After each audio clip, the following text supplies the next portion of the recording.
This week, Kamen Rider teaches us that it can be the happiest of times, as well as the most punishingly grim of times.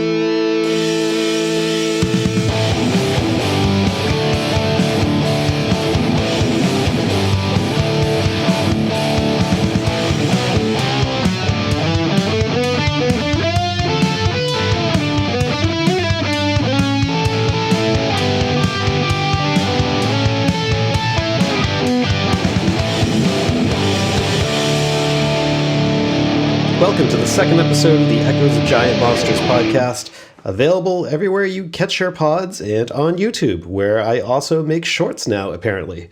I am your host, Slick, and I want to thank everyone for supporting the podcast last week and for my friends and other people who listened who shared the podcast around. I really appreciate it. I had a goal in mind for what I was hoping to hit for downloads and listens, and with all of your help, I certainly surpassed that goal. So thank you very much. So with that, I decided to make the second episode about my first exposure to Kamen Rider. And I did not grow up watching the Masked Rider imported show on US TV in the 90s. I don't know why. I just for whatever reason, it looked, I don't know, it just looked like something I wouldn't really have been interested in the 90s. Maybe I'll have to go back and revisit it. I have barely seen any of that, and it looks kind of insane. So maybe that'll be fun to do down the road. But nope, Kamen Rider has always kind of been a bit of a black hole in my fandom. And especially during COVID and over the last couple of years where I was kind of expanding my interest in this area and wanting to watch more shows that were just kind of outside of the Godzilla and Gamera realm that I had kind of stuck with for all these years, I thought it would be a good idea to maybe jump in with some more recent Kamen Rider shows, and I decided to make those first two shows, Black Sun and 01. Two very, very different shows, and we're going to get more into that in a minute. It was certainly an experience, for sure. But then after that, we'll do a little battle line talk. So, with that, let's get this underway.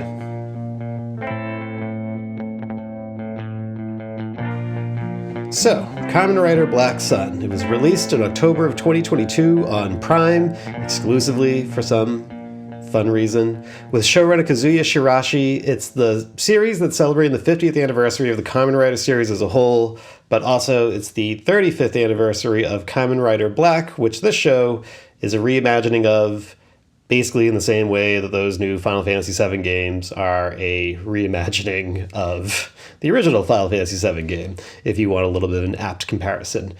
So this is the show that I started with, so we'll start here as well in this podcast episode. So I wasn't exactly sure what to expect when I started Kamen Rider Black Sun. I didn't know much about it. I just knew that it was one of the most recent, or the most recent Kamen Rider show, at least at the time that I knew of. And I figured, why not start there? And to say I didn't know what to expect is an understatement. I mean, the first episode itself involves children having stones surgically implanted in them forcibly, and ends with Black Sun ripping out a kaijin's guts and still beating him up and then ripping off his head. And after seeing that, I was like, not really what I expected, but I guess that was pretty cool. And I'll say for both this show and for 01, as they are both fairly recent series, I'm going to go light on spoilers. I'm going to, for the most part, try to avoid spoiling major plot points or any twists. There's going to be some light spoilers, but I don't think anything that would ruin your watching of the show if you then decide to watch the shows after this.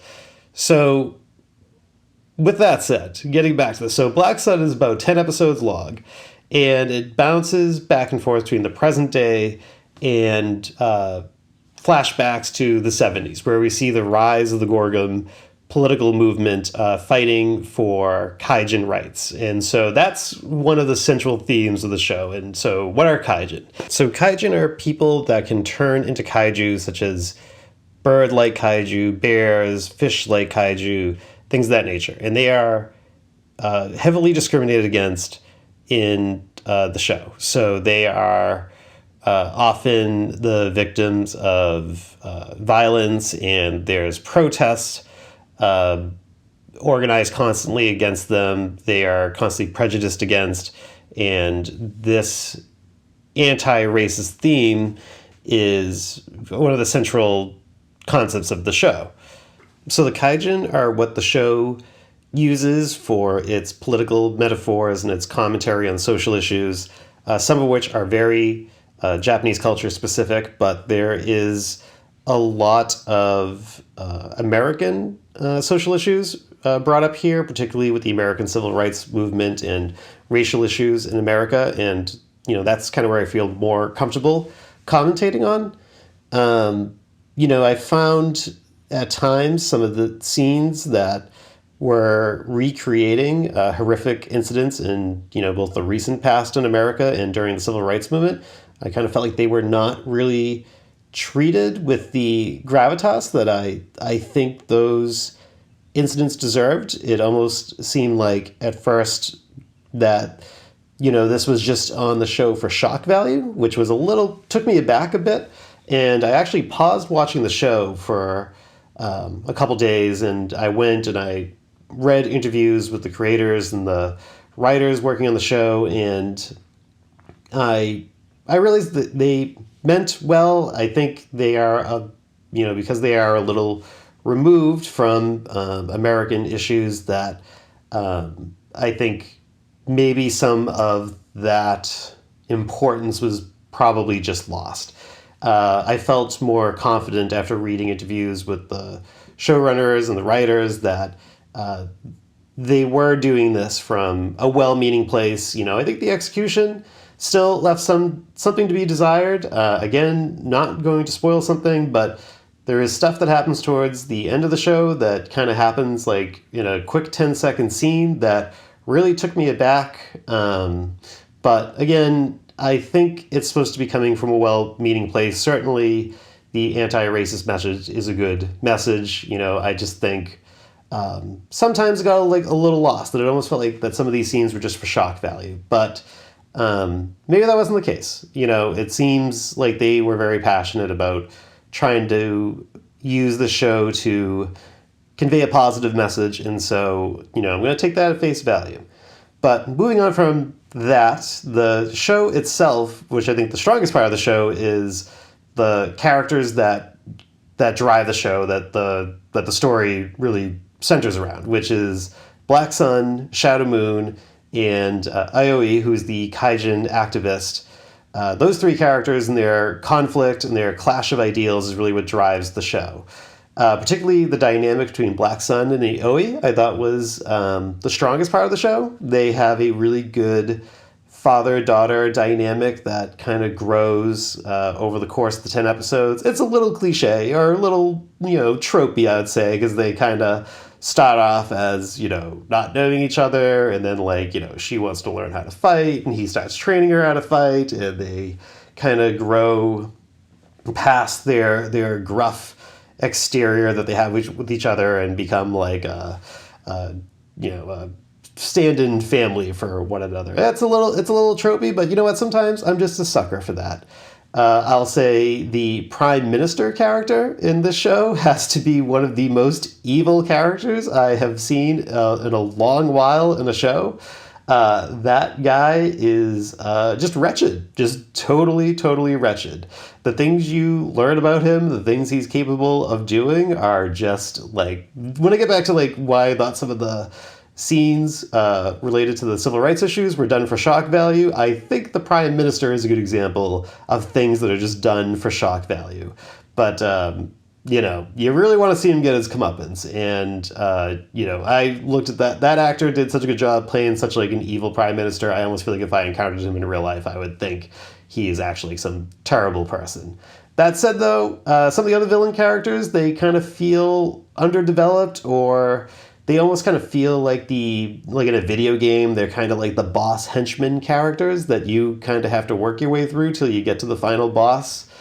So But that said, I think the main cast of Black Sun, Shadow Moon, and AoE, I think they are strong enough to carry the show. It's certainly what I've found to be the most engaging part of the show and kept me watching because it's not the easiest show to get through. It's unrelenting in its grimness. It's a very punishing show from what the characters experience. Without spoiling anything, I can basically say no character ends the series better than where it started. But after I finished the show, I found myself reflecting on it, and I came away actually really liking the show. I was really engaged by the story. I will say the flashback stuff I don't think is as strong as the story that plays out in the present day. And I can certainly say the way the show ends is completely insane. But that notwithstanding, I thought it was a good show. I thought it was very engaging. It made me much more interested in Kamen Rider. Again, though, because it is so punishingly grim, I kind of feel like I had to go watch like 5 hours of Sesame Street to feel better afterwards. But that's where a friend recommended Kamen Rider 01 to me. And I figured, if I had Black Sun done now, I would also take a look at another series. And what a difference. Talk about something brighter. So Kamen Rider 01 actually came out before Black Sun. It came out, it ran from September 2019 through August of 2020. It certainly had its production marred at points by the COVID pandemic that was underway while the show was still kind of wrapping up and producing the last chunk of the season. So this is much different than Black Sun. This is a show for all ages, as opposed to Black Sun being a very adult-oriented show. This show centers around Aruto Haiden, who is always unflappingly hopeful. He is constantly optimistic. He is always seeing the brighter side of things for the most part, and when he has those moments where he is overwhelmed or he's having doubt or his optimism is shaken, you actually really feel for the character because he's just a nonstop positive force. And he is kind of thrust into this situation where he has to run this giant company that he didn't really plan on running, and we see him trying to grow into that role, and it's just very lighthearted in tone and almost always uplifting. He's always trying to tell bad, corny jokes to get people to laugh, and that becomes a running gag throughout the show.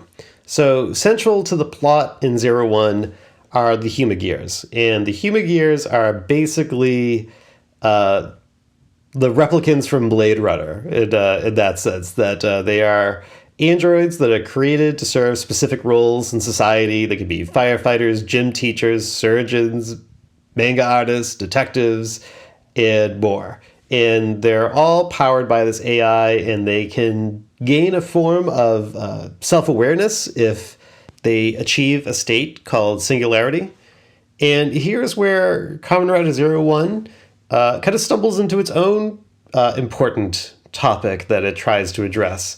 But I guess we could put a little context to this. So when this show was being developed in, the Stone Age, the Dark Ages, if you will, of 2018 to 2019, AI wasn't really what it is now today. I mean, obviously AI has been around for years and years and years, but we have seen an explosion over the last couple of years, the last 2 years in particular, with AI's ease of access to people. I mean, ChatGPT has been at the forefront of that, and we've seen the functionality grow immensely over the past year, and AI has kind of crept into the arts and in everyday part of life. But when this show came out, that still wasn't really in people's minds yet. Yes, it was becoming more integrated, but not like it really has been in 2023, 2024. And, it kind of makes me wonder how this show would fare if it came out now, because it makes the argument through Aruto and the Humagears that AI can be a great help to humanity if it's fully embraced. And like I kind of think about how poorly the episode, for example, there's an episode where a manga artist is using a humagear to help him get his work done. And we see now how common and how much of an issue it is that AI art in both comics and manga is being passed off as being totally original art. So is there, something to its message that, if we embrace AI, that it could help life? Yeah, I mean, maybe. I mean, I think we have not really figured out what the appropriate way to use AI in the arts is yet. I mean, we are living in a time right now where we are basically one bad Disney decision away from getting like a Star Wars movie with the entire original cast from the original trilogy recreated through AI. I mean, like, that's kind of like the world that we're living in now. And it's just funny how when this show came out in 2019 and through 2020, we weren't really thinking like that yet. That is not a long time ago, but it feels like the totally distant past now. Like when I was rewatching episodes of the show, and I was like, man, some of these concepts would not play too well just a couple years later. That said, some of the situations with the humagears are so over the top that I don't think you really need to overthink the AI concept all too much. I'll also say the supporting cast in the show is very strong, and they're very fun to watch from episode to episode, which is a good thing because the show is about 45 episodes long, so you are going to spend a lot of time with these characters. You have Fua and Yua, who kind of fill like the buddy cop role trope type characters, and their dynamic and their interplay between each other is one of the highlights of the show. I mean, they are big parts of the supporting cast, but they kind of have their own dynamic going on between the two of them. And it was really, really interesting to watch it grow over the season. Two of the main villains are Hirobi and Jin, and they kind of play these over-the-top, almost campy supervillain type characters. They are rogue humagears that, have these very distinct personalities from each other. They will kind of give you vibes of like a Saturday morning cartoon villain archetype. I will say Hirobi and his rider form were awesome. And this being like my first newer Kamen Rider show that I had seen, I love the fact that everybody, including the villains, had over-the-top special moves, and whenever they did these special moves, the name of that special move would be displayed on screen in a very dramatic fashion, and Hirobi certainly had one of my favorites throughout the show. And then there's also Amatsu, who plays the smug, rich jerk type character in the show, and you will spend a lot of time with him, particularly in the final two-thirds of the show. And the show does a good job of kind of breaking up its length by basically broken into three large story arcs with one overreaching arc, pun, that plays throughout the show. And you can kind of tell towards the end when COVID kind of impacted the production, there are some kind of recap episodes and episodes where it seems like not a lot of people are on screen at the same time as each other. And from what I gathered, it sounds like there was going to be some extended storylines or some plot twists that ultimately had to be deleted through to COVID production issues. So that's too bad. But what you do get is a very entertaining show. So I have not discussed till this point what I think is probably the strongest character of the show, and the character that I think stole the show for me, and that is Izu, who is played by Noa Tsurushima, who also plays her Izu's... Well, I shouldn't say that. That could be a little bit too much of a spoiler.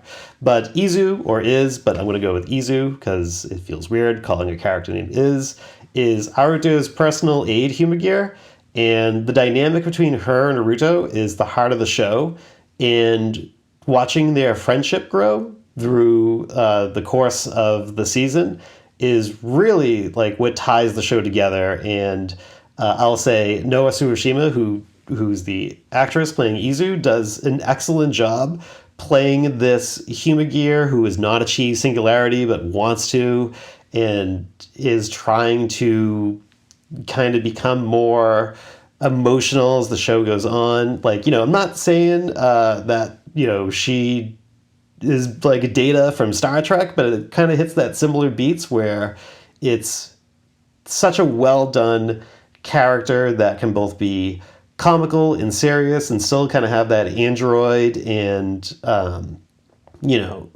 android like emotional state, but still, find a way to convey an emotional impact to the viewer. I was really impressed by Izu as a character, and particularly the interplay between Aruto and Izu. It really is like heartwarming. I don't know. I have no way to put it. It's like you're watching these two characters become best friends over the course of these 45 plus episodes. And there are certainly going to be moments that I think are going to tug on the heartstrings, unless you are a cold, unfeeling Humagear. Just kidding. So what a difference that was from Black Sun. So when I kind of finished 01, I was like, wow, it's like a rain cloud has passed. And I was like, so this is what Kamen Rider can also be like. And I guess that kind of takes me to kind of wrapping up here. Like, what did I think of my first two Kamen Rider experiences? Well, I can say since I have watched these two shows, I have now gone deep down the Kamen Rider rabbit hole. I have started doing a watch of Kamen Rider Kiva, which seems to be a kind of under-the-radar Kamen Rider show, but I'm really enjoying it. And I've gone back and I've watched a lot of the Showa Kamen Rider shows, maybe not all of them, seeing that some of them have over 100 episodes, and that is excessive. But I'll get to all of them at some point. But I think a sign of a good property or a good character is when it can be many things at once. And taking it back to Godzilla, we've seen from 2014 to now, how many different versions of Godzilla that we have gotten and what Godzilla can represent, but still keeping the core character intact and recognizing that all the Kamen Riders are different characters, but they are kind of extensions of an archetype.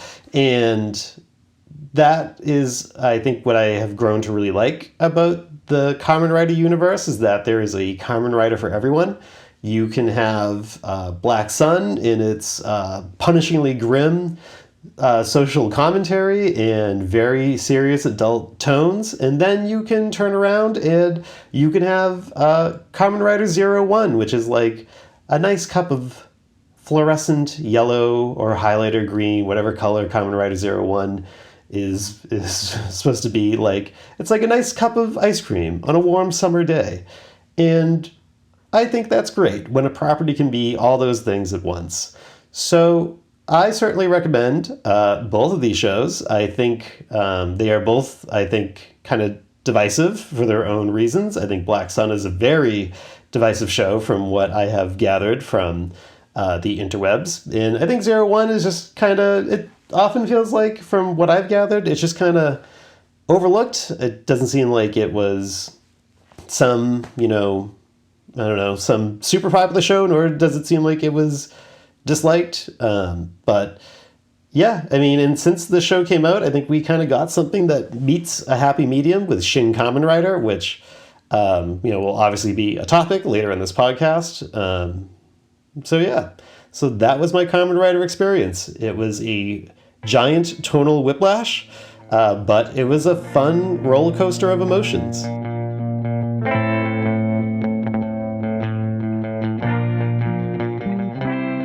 All right, welcome to the back half of the episode where we will just casually chit-chat about the news and, of course, Godzilla Battle Line. So on the news front, I don't think this is a spoiler. We have what is believed to be the final runtime for Godzilla Kong: The New Empire, that it's going to be 1 hour and 55 minutes, which makes it a whopping 2 minutes longer than GVK. And personally, I am fine with that. I think you better have a real good reason to make a movie longer than 2 hours, especially one that's a little bit more the popcorn flick side of things, like the MonsterVerse has become, which I am totally cool with. So good. Glad it's under 2 hours. Don't need any more 3-hour movies in my life without good reason. One other quick little news item, because this is just so ridiculously awesome. X Plus has announced that they are releasing a Godzilla 1984 Cybot figure. So the Godzilla 84, there was a Cybot that was used here or there. It looks a little distinct, a little leaner from the actual suit. And Cybot fans, you stay winning, because now you are getting that Cybot immortalized in an incredible X Plus statue. So I'm happy for all the Cybot fans out there. But time now to switch over to Godzilla Battle Line. So as of this recording, we are almost at the midpoint of the season. The 2 new units that we got this month were Mogira and an alternate version of Spacegodzilla, a Fukuoka version of Spacegodzilla. The Mogira, to clarify, is from Godzilla vs. Spacegodzilla. And again, I think this is another season that Battle Line has done a very good job of making sure the meta gets shaken up. We are now in the middle of a very defensive heavy meta, as Mogira drops a pretty insane defense buff on characters that cost 6 or less, and the alternate version of Spacegodzilla fires these crystal missiles that can be distracting for, big lumbering characters like Godzilla Earth and stuff like that. And again, I think they are 2 more well-done additions to the game. I think Battle Line has, for the most part, not really missed on a season since the summer. And I think they have done a good job of making sure that you can integrate these characters into your deck every month. They give them a pretty significant level boost with the new units that last through the season. And I kind of like that. It does kind of stink sometimes that you don't have enough opportunities to perhaps level these new characters up over the course of a month where they could still be viable in the month after that. But as long as they keep doing this good job of dropping new characters that will keep the meta from getting stale, I can deal with that. Plus, most of these characters tend to be pretty good in egg mode and the other fixed modes. I still wish, Battle Line, that you gave us more fixed modes that had real rewards. I think fixed mode and egg mode are excellent, but egg mode is only around for 6-7 days, although it was awesome when the other month, where just because they had an extended season, we got 9 days of egg mode. I loved that, but for the most part, we only get egg mode for about 5 to 7 days on average, and it's actually one of my favorite parts of the game. I like the having to build a deck with creative restrictions, and I like that it gives a lot of power to characters that maybe would be underutilized or not really utilized otherwise. But I wish there was more substantial rewards to fixed mode, or if they had some other fixed mode that provided rewards that ran through the whole season. So if I get one thing for the 3-year anniversary of Battle Line later this year, I hope it's that. So yeah, I think it's been another strong season. If you played Battle Line, I am there as Slick. I know, really original, clever. I know. I'm usually hovering around somewhere in the top 200, top 300, so if you find your way in that neighborhood of the rankings, there could be a good chance that we will run into each other. If we do, hit me with a Let's Be Friends sticker, and then we will have a great and excellent battle for sure. So that brings us to the end of this episode. The next episode in 2 weeks, we'll be discussing the importance of Mothra, the character, and I'll be joined by a friend to have that discussion with me, and I'm really looking forward to it. So if you'd like to follow me on X, I can be found at Echoes of GM Pod. Again, that is Echoes of GM Pod. And with that, I thank you again for checking out the podcast. Feel free to follow me on YouTube, where I will continue to post random shorts about random topics when I feel like it. So till next time, have a good one, pals.